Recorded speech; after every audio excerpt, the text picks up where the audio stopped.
यहाँ पर हम लोगों को इंटीग्रेशन करना है e⁻² minus e⁻² divided by e⁻² plus e⁻² का। तो इसको हम लोग कुछ इस तरह से सॉल्व कर लेंगे। Let I equals to integral e⁻² minus e⁻² divided by e⁻² plus e⁻² यहाँ होल मल्टीप्लाइड बाय dx, तो यहाँ आएगा ही। ठीक है, अब हम लोग यहाँ पर क्या करेंगे, यहाँ एक हम लोग ऑब्जर्व कर लेंगे। ऑब्जर्व क्या करते हैं कि since differentiation of e⁻ax with respect to x equals to a into e⁻ax। ठीक है, तो इसका डिफरेंशिएशन ये होता है। ठीक है, तो हम लोग क्या करेंगे, putting e⁻² plus e⁻² equals to t will give, क्या देगा, यहाँ अगर इसको डिफरेंशिएट करेंगे तो हो जाएगा 2 इंटू e⁻² माइनस, यहाँ पर क्योंकि -2 है तो यहाँ पर -2 गुना हो जाएगा, -2 इंटू e⁻² इसी रूल से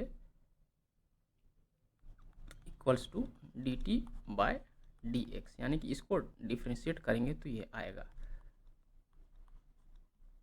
और यहाँ पर 2 कॉमन ले सकते हैं तो क्या हो जाएगा, 2 into e⁻² minus e⁻² equals to dt by dx। अब यहाँ पर हम लोग लिख सकते हैं, यहाँ dx को हम लोग लेफ्ट हैंड साइड में लेके आएंगे और 2 को राइट हैंड साइड में लेके जाएंगे, तो ये हो जाएगा e⁻² minus e⁻² into dx equals to right hand side में हमारा हो जाएगा dt और 2 इधर आ जाके नीचे आ जाएगा बाय 2 में बाय 2 हो जाएगा। ठीक है,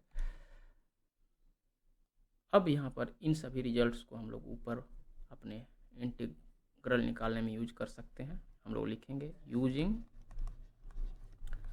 द एबव रिजल्ट्स, या फिर एबव रिजल्ट लिखेंगे, रिजल्ट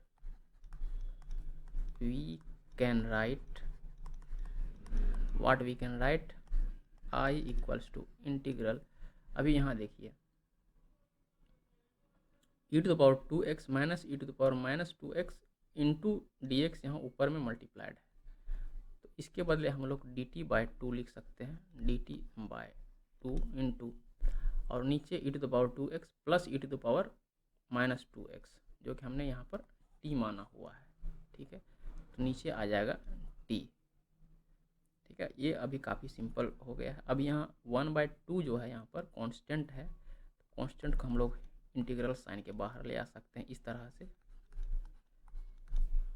यहाँ पर हमने इंटीग्रल्स की प्रॉपर्टी यूज किए हैं, उसको लिख देंगे k into f of u का integral equals to k into f of u का इंटीग्रल। ठीक है, जो भी प्रॉपर्टी हम लोग यूज करेंगे उसको मेंशन जरूर करेंगे।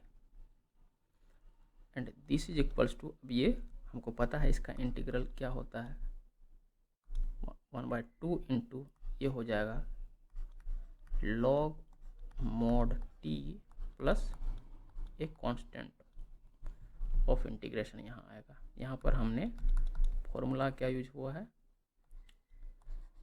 du बाई u का इंटीग्रल होता है log mod u plus c, और यहाँ जो c1 आया है वो c1 क्या है, c1 इज ए,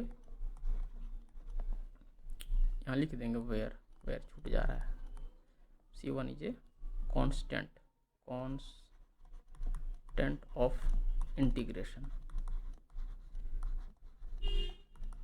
या फिर इसको और थोड़ा सिंप्लीफाई कर देंगे, ये हो जाएगा 1/2 into log of mod t plus c1 के को हम लोग हटा के C लिख सकते हैं, और C1 के साथ चूँकि हाफ मल्टीप्लाइड था तो हम लोग लिख सकते हैं यहाँ पर C equals to 1/2 into C1, ये इक्वल्स टू है C equals to 1/2 into C1।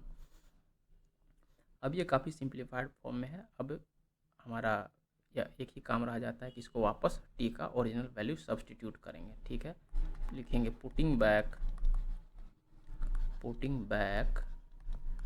t equals to e to the power 2x plus e to the power minus 2x, we will get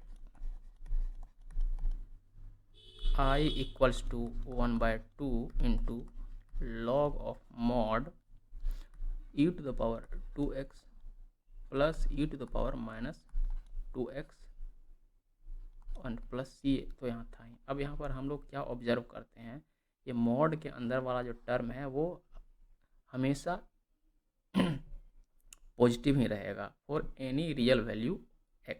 ठीक है, ये कभी नेगेटिव होगा ही नहीं, यानी कि ये मॉड का यहाँ पर बहुत ज़्यादा मतलब नहीं रह जाता है, तो उसको भी हम लोग हटा देंगे। ठीक है, मॉड हटाने का कारण है कि ये कभी नेगेटिव जाएगा नहीं, जब नेगेटिव ही नहीं जाएगा तो ये मॉड का कोई यूज नहीं है यहाँ पर। तो यहाँ हम लोग सीधे लिखेंगे मॉड की जगह सीधे हम लोग पैरेंथेसिस यूज करेंगे, छोटी ब्रैकेट जिसको कहते हैं छोटी कोष्ट, e to the power 2x plus e to the power minus 2x plus constant c। ठीक है, यहाँ पर हमने सिंस लिखेंगे e to the power 2x plus e to the power minus 2x, ये इसलिए कि हमने मोड हटाया है इसलिए हम लोग उसका रीजन लिख रहे हैं, is greater than 0 for all x belonging to real number. ठीक है, तो ये है हमारा इस क्वेश्चन का सॉल्यूशन।